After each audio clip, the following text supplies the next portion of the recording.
Саламатсыздарбы? Биз бул жолу Жогорку Кеңештин төрагасы Дастанбек Жумабеков менен парламенттеги акыркы окуялар, спикердин ишмердиги, деги эле парламенттин ишмердиги, коомдук саясий ал акыбал жөнүндө маектешебиз.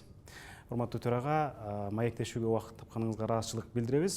Мына өткөн жылкы каникулдан кийин Жогорку Кеңештин иши жеңил болбоду окшойт. Бир топ окуялар болуп кетти. Жогорку Кеңеш бир топ мыйзамдарды кабыл алды, бир топ чечимдерди кабыл алды. Сиз ошолордун өзөктүүсүнө кайрыла кетесизби? Ийгиликтүүсү кандай болду, өксүктөр кандай болду? Рахмат, Али мырза. Биз ушул 6-чы созывда 2015 жылы парламент түптөлүп келди. Партиялык жол менен 6 фракция бүгүнкү күндө кызмат кылып атат элге. 2018 сентябрда ишибизди баштасак, азыр 2019 июнь айында турабыз. Ошодон бери 100дөн ашык 110-120га чейин мыйзам долбоорлорун кабыл алдык. 650ге жакын токтом долбоорлорун карап турдук. 30 миңге жакын элдин кайрылуусу болуптур. Ошолор менен алек болдук. Албетте анын ичинде мыйзам жана 108 мыйзам биз үчүн эң керектүү, өнүмдүү болгон бул мыйзам долбоорлору. Анткени бул мыйзам долбоору жалпы Кыргызстандын баардык жеринде иштей турган. Ал мыйзам долбоорлору бул мен ойлоймун айрыкча ошо Кыргызстандын бүгүнкү күндөгү экономикасына тийиштүү, ошондой эле экологияны коргоо, ошондой эле бүгүнкү күндөгү саясий укуктук органдардын иштеп аткан мыйзамдарын, бул кодекстер, жакшы билесиздер. Ошонун кабыл алынышы ушу 2018-2019 биздин эң чоң бир маселелер болду. Аны биз кабыл алдык. Бүгүнкү күндө мамлекет аны менен иштеп үзүрүн көрүп аткан убагы. Бирок ошол эле учурда парламентке сын абдан күч. Өзүңүздөр окуп көрүп атсаңыздар керек. Анын ичинде мурдагы президент Алмазбек Атамбаевдин сыны абдан катуу тийди окшойт, өзгөчө акыркы сыны. Парламентте силер ал киши айткан сөздү кайталап анан жооп берүүгө ашыктыңыздар дагы. Атайын комиссия түзүлүп, ал кишинин жоопкерчилигин карап, кол тийбестик маселесин карап жатат. Бирок биз жакында сиздердин мурдагы кесиптешиңиздер абактагы Өмүрбек Текебаев менен маектешкенде, ал киши импичменттин деңгээлин базардагы талашка түшүрдү деп сиздерге катуу сын айтты. Шашылып мындай өч алуу максатында жоопко тартуу эмес, президентке эгер импичмент же болбосо кол тийбестигинен алуу маселеси боло турган болсо, тыкыр иликтеп кандайдыр бир далилдерди табыш керек, айныгыс далилдерди табыш керек деп айтты да. Сиз ойлобойсузбу, парламент мындай абдан эмоционалдуу кадамдарга барып жатат деп? Эми Али мырза, башкысы эң негизгиси Кыргызстанда мыйзам, Кыргыз мамлекетинде мыйзам бар да. Ошол мыйзамдын бардыгы элге, жалпы элге тегиз иштеш керек. Эгерде мыйзам бардык элге тегиз иштесе, ошондо демократиялык өлкө, адамдардын укугу сакталган өлкө деп айтылат да. Мына биз ошонун негизинде аракет кылып атабыз. Бүгүнкү бул иштин алып барылышында экс-президенттин алкагында бул да мыйзамдуу жол. Мыйзам жол береби?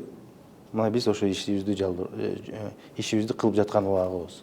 Бирок сиздер экс-президенттин катуу сынынан кийин гана көңүл бурдуңуздар. Азыр айтамын, ана парламент бул, мен башында айтып кетпедим, бул ошо кырдаалдагы саясатка баа берип турган өзүнүн да жолу бар, иши бар. Дүйнөлүк жактын бардык карап көрсөк, өнүккөн өлкөлөрдө деле ошо парламентке сын айтылып турат. Парламент ошол эле эл шайлайт. Парламент бул асмандан түшүп же өзү пайда болуп калган жок. Элдин добушу менен, мыйзамдын талаасында элдин добушу менен келип парламент шайланып атат. Бирок ошо эл дагы өздөрүнүн ыраазычылыгын, мындайча айтканда, билгизип турат. Бул саясий күрөш ошол. Парламент табий күрөш ушул болот. Ал эми экс-президенттин алкагында бул кече эле чыгып калган жок бул маселе. Ооба. Бул 2018 жылдан бери ар кандай сөздөр айтылды. Анын тегерегиндеги ошол экс-президенттин командасы болуп жүргөн премьер-министрлер, Бишкек шаарынын жетекчилери бүгүнкү күндө тергөөнүн алдында, соттун алдында коррупциялык элементтер менен, башка элементтер менен сурак берип жаткан турабы? Демек 2018-ден бери күчөп саясий кырдаал мына бүгүнкү күндө ошол чекит коюп айланып турса керек анда. Бирок урматтуу төрага мен эскерте кетейин, Алмазбек Атамбаевга байланыштуу маселе парламенттин бир фракциясы же айрым депутаттар тарабынан мурда эле 2016-жылдан бери эле көтөрүлгөн эле. Ошондо бийликти узурпациялап алды, өзүнүн жан жөкөрлөрүн, жан сакчыларын министрлик кызматтарга дайындады деп бул киши бийликти узурпациялады деп чыкты эле. Бирок негедир биз ошондо парламенттин кадамдарын көрбөдүк. Анын ичинде сиз жөнөкөй депутат элеңиз, сиздин кадамдарды көрбөдүк элек. Бул эмне себептен мындай? Ага түшүндүрмө берип кетейин. Мен эми жөнөкөй депутат катары карап көрсөңүз, ар бир мыйзамга, токтомдорго өзүмдүн оюмду билдирип келгенмин, ачыгын. ТЭЦ Бишкек боюнча да карап көрсөңүз, ратификацияны өтүп атканда мен добушумду да караңыз, сүйлөгөн сөздөрүмдү караңыз да. Ачык позициямды белгилеп келгенмин. Эми караңыз, мен кече жакындагы трибунадан чыгып сүйлөбөдүмбү? Ошол жерден көңүл буруп койсоңуз, мен айтпадымбы? Президент болот экен. 6 жыл мөөнөтү бар экен. 6 жыл ал күчтөмдүк менен, күчү менен тайраңдап, бийлеп, коррупциялык жолдор менен мамлекеттин бюджетин каралагандай калчап, бардык жактан өзүн билгенин кылса, 6 жыл бул 60 жыл эмес. 6 жыл бул ошол президент үчүн мындай вечный эмес. 6 жыл өтөт. Бирок анын ошо 6 жылда кылган кетирген кемчиликтери болсо, анын артында турган дагы мамлекеттик президент келет, дагы депутаттар келет. Тура эмес ишин алып чыгат, анан ордун көрсөтөт. Мына ошол менен күрөшүшүбүз керек. Убагында айтылды, да, Алмазбек Шаршеновичтин убагында айтылган депутаттар да болду. Майнап чыккан жок да. Демек бийлик анын колунда турган экен.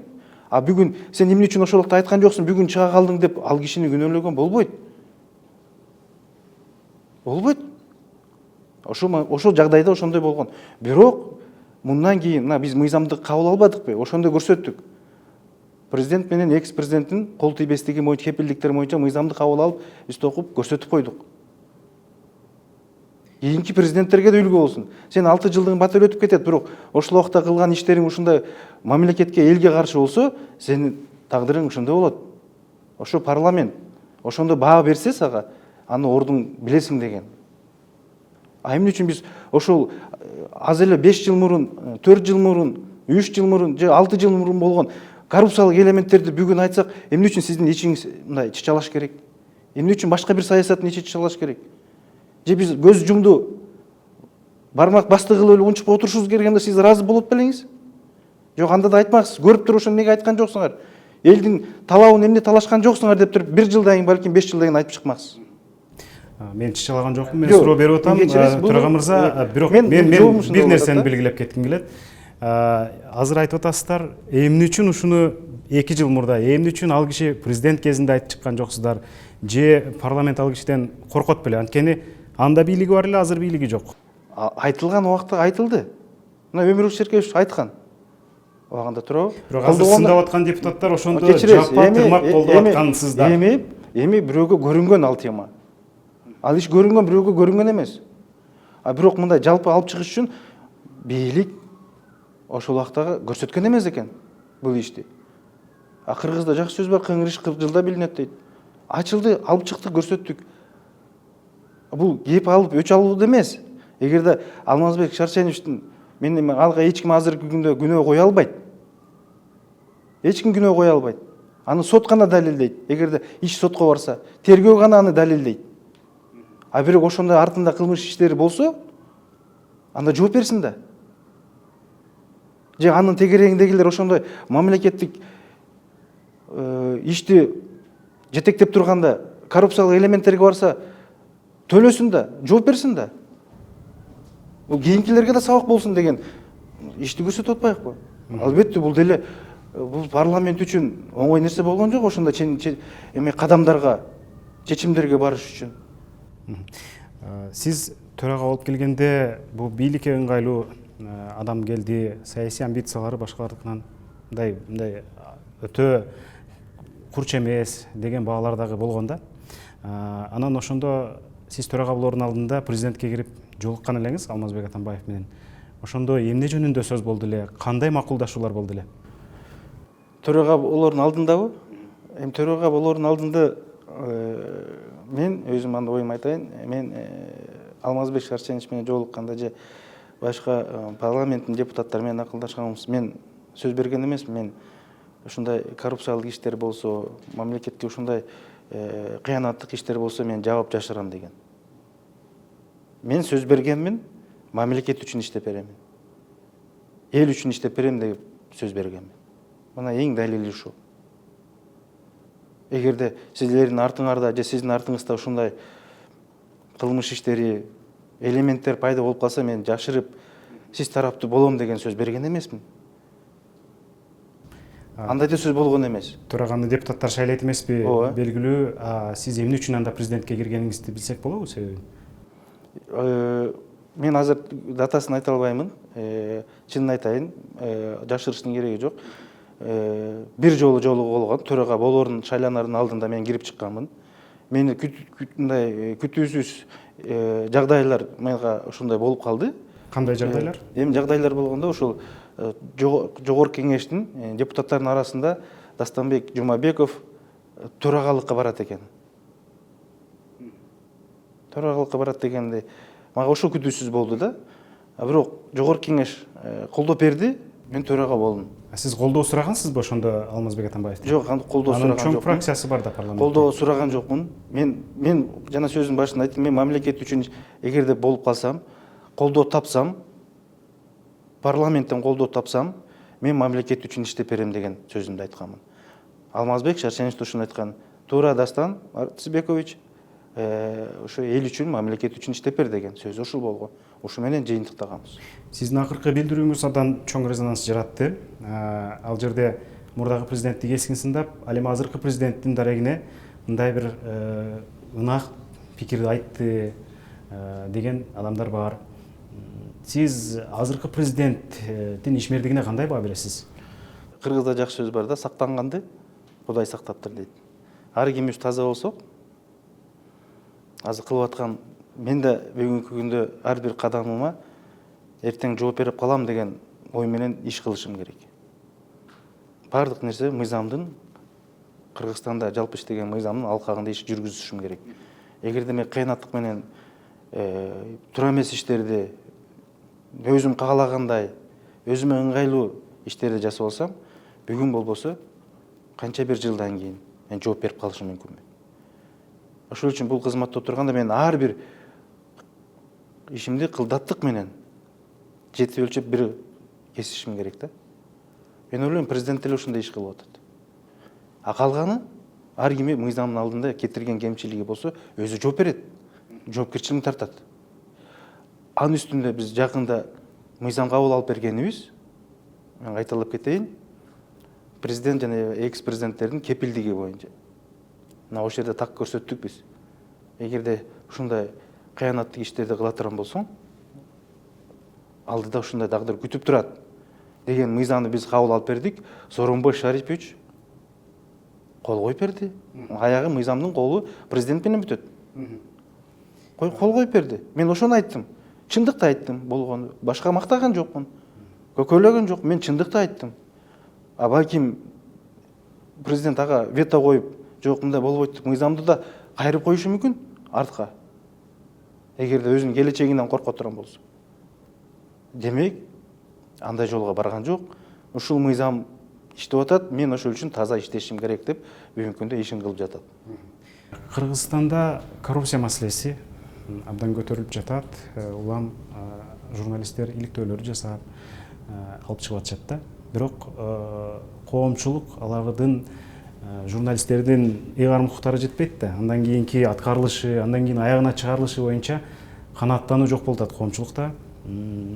Эми мен башка кесиптештеримди коюп, азаттыктыкын айта кетсем, мына Көрүстөндөгү коррупция маселеси боюнча, мына ош жактагы салык төлөбөгөн ишкерлер боюнча, андан кийин дагы баждан байыган ишкерлер, мамлекеттик кызматкерлер боюнча иликтөөлөр болду. Бирок буга парламенттен болобу же парламент көзөмөлдөгөн башка органдардан болобу аягына чейин чыккан бир логикалык жооп жок болуп атат. Эмнеге мындай болуп атат? Бул жерде туура коомчулук, анын ичинде бүгүнкү күндө журналисттер өздөрүнүн иликтөө иштерин бүгүнкү күндө жүргүзүп келет. Буга мыйзам жол берет. Тийиштүү органдарга арыз келип түшсө, ошо кайрылуулар түшсө, тийиштүү орган бүгүнкү күндө бизде бар да, жетектеген мисалы финполиция, налоговый инспекция, СНБ, НВД деген ички иштер министрлиги. Мына ошолор укуктук талаада мыйзамдар менен далилдеш керек. Анан кийин сотко өтүш керек. Суд далил чекитти коюш керек да. Мына бүгүнкү сиздердин алып чыккан иш ошо менен эле бүтөт. А бизге орчундуу маселеге кайрылуу түшкөндө жогорку кеңеш андай иштерге мындай сыртка калтырган жок. Кайрылуулар болуп атат. Парламенттен айтылган депутаттар өз ойлорун билгизип атат. Протоколдук тапсырмалар берилип атат тийиштүү органдарга карагыла деп. Иш жүрүп атат. Көптөгөн иш бүттү. Бирок коомчулукка белгисиз болуп атпайбы? Эми жыйынтыгын айтып атпайбы? Мына сиз айтып аткан ошол эле Оштогу бир ишкердин үстүнөн изилдөө жүргүзүп журналисттик Жалил фамилиясын унутуп атам, Жалил мырза, Жалил Атамбаев. Анын үстүндө бүгүнкү күндө мага жеткен маалымат боюнча тергөө иштери, ошондой эле налоговый инспекция текшерүү жүрүп атат. Жыйынтыгы чыгат деп атат. Ошондой эле мынакей сиз көтөрүп чыгып алып чыккан иш Матраимовдордун Райым Матраимовдун үстүндө айтылган ишти алып чыктыңыз эле, аны сизден да ошо алып чыга электен мурун эле биздин жана финполиция деп коебуз, ишти карап аткан учуру болчу. Бүгүнкү күндө жообу карап, жыйынтыгын чыгарабыз деген иш жүрүп атат. Эми күтүп туралы, анын мөөнөттөрү да бар. Андан кийин алардын чыгарган жыйынтыгы кандай болот? Ошондо да сиздер оюңуздарды же болбосо парламент билгизет чыгар. Матраимовдор боюнча жарым жылдан бери териштүү иштери бүтпөй жатат. Бирок журналисттер мындай азыраак убакыттын ичинде бир топ нерселерди ачыкка чыгарууда. Аларды чакырган кандайдыр бир иш-чараларга спикер баш болгон жогорку мамлекеттик кызматкерлер барып атат. Андан тышкары сиз мына парламенттин трибунасынан аларды мактап, жактап, элге кызмат кылган үй бүлө деп сүйлөдүңүз. Бул ошол фискалдык органдардын ишине жолтоо деп ойлобойсузбу, аларга басым деп ойлобойсузбу? Анткени сиз өлкөнүн эң жогорку кызмат адамдарынын бирисиз. Алар сизди карап туруп анан бул сиягы дос окшойт, бул коргоп атат деп кылчаңдашы мүмкүн деп ойлобойсузбу? Эми андай бүгүн жашырса, бүгүн ошол иште ошо төрага трибунадан же тоюна барып койду деп жашырса, билинет, башка жетекчи келет, башка төрага келет. Ошондо ошол төраганын айткан сөзү үчүн ушул иш жабылып калыптыр, басым болуп калыптыр деп анда жоопкерчилик каралат да. Бирок мен ал ойдан алысмын. Мен анда түшүндүрүп кетейин. Райым Матраимовдун эми тарыхын бардыгы билип калды. Журналисттер сиз аябай жакшы билип мындай чагылдырдыңыз, көрсөттүңүз. Эми бирок кылган иш аракеттерине мен анан сиз баа бере албайбыз да. Албетте. Баа бере албайбыз. Биз фактыларды ачыкка чыгарып коюшубуз мүмкүн. Ошо фактын ким аягына чекит коет, муну тийиштүү биз өзүбүз сыйлаган укук коргоо органдары ана мыйзам бар. Мына ошонун негизинде чыгат. Эгерде ошолор баа берсе, соттун өкүмү чыкса, ошо сиз айтып аткан доводдордун баардыгы туура деп тастыкталса, анда мен өкүнөм, балким ошо тойго барганыма. Бирок ошо тойго да барган себебин айтып коеюн. Мен төрага катары кесиптешим СДПК фракциясынан депутат Искендер Исмаиловичтин келген чакыруу кагазы менен. Эми андай иш-чаралар депутаттар ошо шайлоо эл менен жолугушуу учурунда майрамдарда көп уюштуруу жерлери болот, ушундай спорт оюндары болот, барып турабыз. Эл менен жолугабыз, баарлашабыз, элдин ошол жерде көйгөй маселесин угабыз. Андан кийин ошондой иш-чара эле 9-майга туш келген экен. Райондук администрация менен чогуу булар ошол айылдагы, облустагы согушка катышкан аксакалдарды чакырып, ошолорго биз белек алып барганбыз, жогорку кеңеш. Мына ошолорду сыйлоо иретинде барып, анан жылда өтүп жүргөн атасына арналган ошол спорт оюндарын көрүп күбө болуп келдик. Эми мен эмне себептен ошо эл сыйлаган үй бүлө деп айтканым, мына ошол жерден чыгат да, азыр мен далилдеп кетейин. Биринчиден, ошол жерде көптөгөн 20 миңден ашык, эгерде эң аз эле, балким 40 миңге чейин болду, эл көп болду. Ошол жерде аксакалдар чыгып бата берди. Ошол жерде элдер апалардан баштап жаштарга чейин ошол үй бүлөгө жакшы каалоо сөздөрдү айтты. Сиздерде баш болуп. Мен өзүмдүн сөзүмдү сүйлөгөн жерде билемин, тандап сүйлөймүн. Мен арыга барып туруп, ал үй бүлөнү же болбосо жалпы Кыргызстанды жаманда турган ниетимде жок болчу. Мен жакшы сөз айтып турган ниет менен баргам. Ошондо ошончо эл ошо үй бүлөгө жакшылык сөзүн айтып аткандан кийин үй бүлө дедим мен. Үй бүлө сыйга, урматка татыган үй бүлө деп мен өзүм баамды жеке адам катары, жаран катары мен ошондой оюмду трибунадан билгиздим. Ал үй бүлө менен сиздердин үй бүлөлүк катыш барбы? Мен ал үй бүлө менен, өзүмдүн үй бүлөм менен эч кандай карым катнашым жок. Эч кандай карым катнашым жок бүгүнкү күндө. Элдер өмүр бою бажы кызматында иштеген, өмүр бою мамлекеттик кызматта иштеген адам кандайча ушундай күркүрөтүп той берет, кандайча эбегейсиз байлыкка ээ болот деп абдан сын көз караш менен карап атат да. Бул жагын сиз өзүңүз иликтегенде чыгып калбадыбы? Бул жагы мындай болуп чыгып калды. Исмайыл ата фонду бар экен.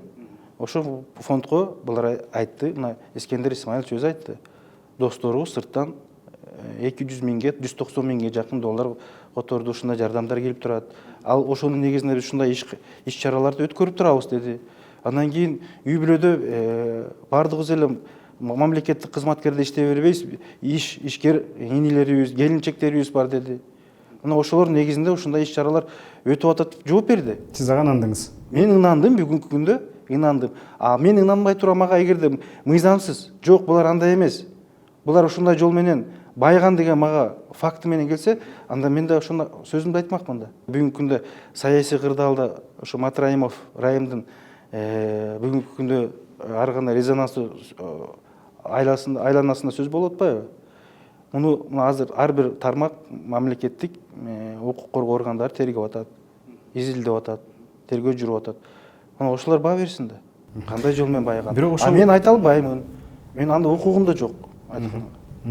Сиз ошол иш чарада ардагерлердин бирине, аксакалдардын бирине Жигули белек кылдыңыз, жогорку кеңештин атынан. Ал жогорку кеңештин бюджетинен чыктыбы, кайдан чыкты же жок, ал Матраимовдор бердиби? Жогорку кеңештин эч кандай айтпадымбы, бул жерде тиешеси жок, бюджетине тиешеси жок ал унаа. Мына алдыда парламенттик шайлоо келе атат. Анын алдында парламентке өтүү босогосун 9% кылалы, андан ылдый түшүрөлү деген маселе талаш тартыш болуп, бирок 9% боюнча калжудай болуп турат.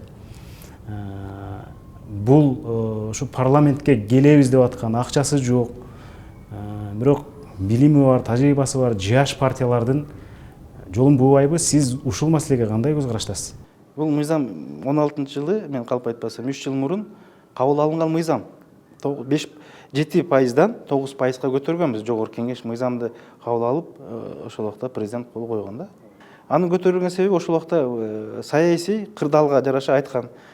Парламент түзүлдү, парламентте коалиция түзүлдү. Булар каалаган убагында коалиция бузулуп эле өкмөт 1 жылга жетпей, 8 айда 1 жылга жетпей эле таркап өкмөттү алмаштырып, бүгүнкү күндө мамлекет таптакыр мамлекеттин иши токтоп калды деген ызы чуулар чыккан. Ошол эле депутаттар айткан, сырттагы саясий политологдор айткан, серепчилер айткан, элдер айткан, шайлоочулар менен жолугушканда сөздөр көтөрүлгөн.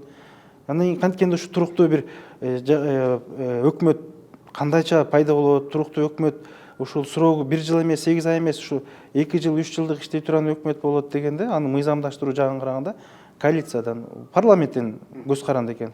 Көз каранды парламентте көз каранды ошону ишти жагдайды чечиш үчүн карап көрсөк, бүгүнкү күндө 6 фракциядан турат, мурункусу 5 фракциядан турган. Анан булар коалициялык көпчүлүктү түзүш үчүн 4-5 фракциядан түзүлүп калган. Анын ичинде бир эле фракция мен чыктым, кеттим, мен бир маселем чечилбей атат деген ойлор, иштер болуп кетсе, өкмөт отставкага кетип атты да.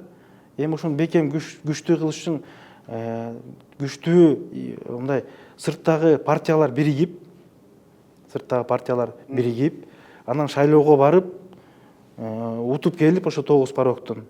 Анан кийин жогорку кеңешке келгенде 4 же 3, балким дагы эл шайласа 5 партия келет чыгар. Анан ошонун негизинде күчтүү коалиция түзүлүп, өкмөттү шайлап, жалпы жоопкерчиликти дагы мойнунга алып туруп, өкмөттүн алдыга жылышына дагы жакшы шарттар түзүлөт деген негизде 9%га көтөрүлгөн да. Сиздин жеке көз карашыңыз кандай? Мен жеке көз карашым 9% бүгүнкү күндө биздин могу менталитетке, бүгүнкү коалицияга кийин келсе түзүлүшүнө, өкмөттүн иштешине 9% мен үчүн, мен өзүм жеке депутат катары ушуну көрүп атам да. Сиз маегиңизде бир нече жолу саясий кырдаал ал кезде ошондой эле, мындай ошол убакта ошондой эле дегендей пикирлерди айттыңыз. Биздин парламент туруктуу эмеспи? Кандайдыр бир олку солку окуяларга байланыштуу өзгөрүлүп, кубулуп, же ыңгайлашып турабы?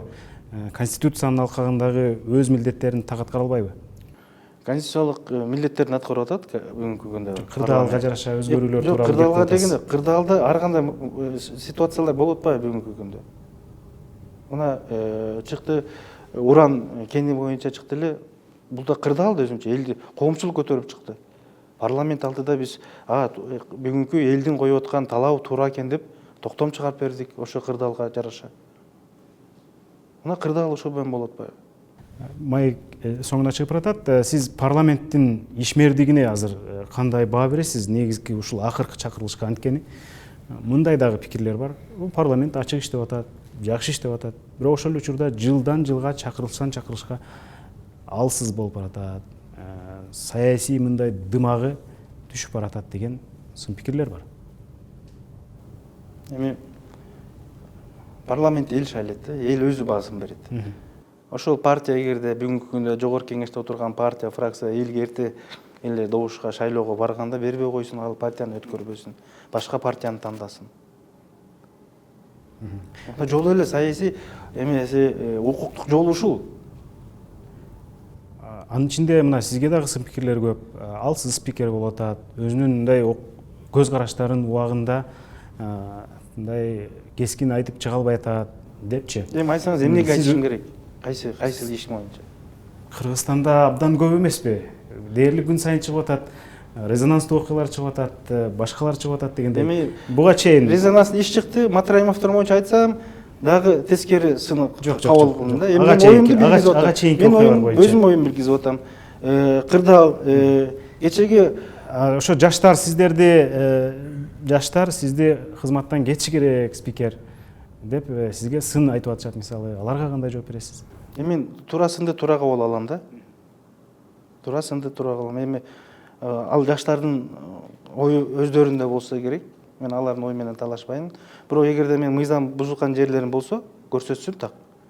Мен жооп берейин. Эгерде мен мыйзам жолун бузуп кетсем, анда мен эртең уштурга алып таштап кетейин. Макул, биз өзүңүздөн сурайлы. Сиз өзүңүздүн ишмердигиңизге кандай баа бересиз? Мен өзүм ишмердигимде бааны айталы 10 балдык шкала боюнча кандай баа бересиз? Депутаттар берет. Өзүңүз канааттанасызбы? Мен өзүм баа бере албаймын. Мен өзүм дайыма кемчилигим болсо, мен ошону оңдогонго аракет кыламын. Кемчилик кетирбегенге аракет кыламын.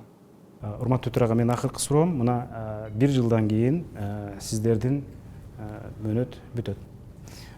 Парламенттик шайлоонун алдында абдан чоң убадаларды бергенсиздер. Анын ичинде сиз Кыргызстанда ар бир төрөлгөн балага сүйүнчү пул 50 000 сомдон болот деген убадаңыз айтылды эле. Кээ бирлер айтышы мүмкүн, биз коалицияга кирбей калдык, аткарбай калдык.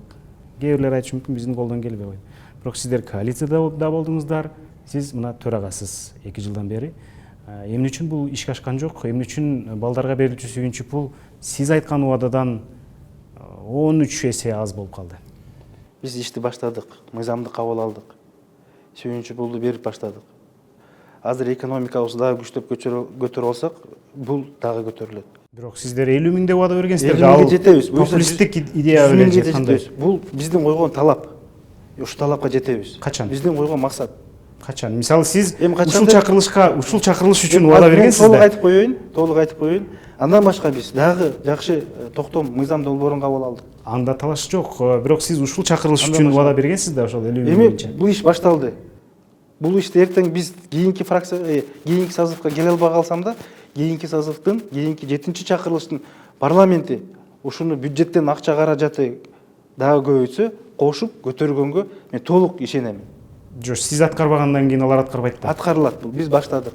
Бул 27 жылдан бери социалдык тармактагы эч кандай масштабтуу иш жасалбаган, мынакей биз жасап 6-чакырыш баштадык. убадамды аткара албай калсам, мен ошондо элге шайлоочуларга барганда мен жооп беремин сураса. Бирок биз ишти баштадык. Биз кадам жасадык. Эл үзүрүн көрүп баштады. Келечекте мына сиз айтып аткан 50 миң эмес, 100 миңге чейин чыгат бул. Мына ошол күндөрү да келет. Ошондо сиз менен ушинтип Жылын айтып койбойсузбу? ошондо эми жылы мен айтайын, ана бул жакынкы жылдары болот. Мен так айта албайм, жакынкы жылдары бюджеттин негизинде бул иш аткарылат, көтөрүлөт. Маңгай текстей болуп, Ошондо да сүйлөшөбүз. Ошого жеткирсин, урматтуу Жеткирсин, төрага. менин каалоом ошол. Убакыт таап бизге маек курганыңызга чоң рахмат. Иштериңиздерге ийгилик каалайбыз. Рахмат, ишиңерге ийгилик.